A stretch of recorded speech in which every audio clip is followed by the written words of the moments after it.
Here is how to find your Microsoft account password. First, you need to go ahead and open any web browser on your computer, like Google Chrome web browser or Microsoft Edge. Now we are going to check the browser's password manager as your password might be saved there. The steps vary slightly depending on your browser, but here is how to do it in the Chrome. Tap on the three dots in the top right corner of your screen. Now from the menu that appears, you need to go ahead and tap on Settings.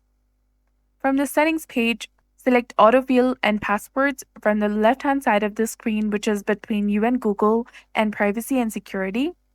Now you'll get 4 different options from where you need to go ahead and tap on Google Password Manager. Once you're here, from the search bar, simply type in Microsoft and you'll get something like login.microsoft.com. Enter the computer's PIN and here you'll get the list of the accounts that you have saved your passwords for.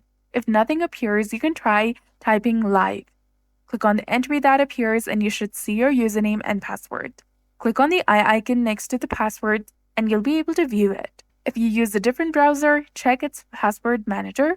Also, if you use Google Password Manager, you can go to Google account like google.com, manage your account and check the login and password section. Your Microsoft password might be saved there as well. So that's it for this video. I hope you found this helpful. If you did, please like, share, and subscribe. Thanks for watching.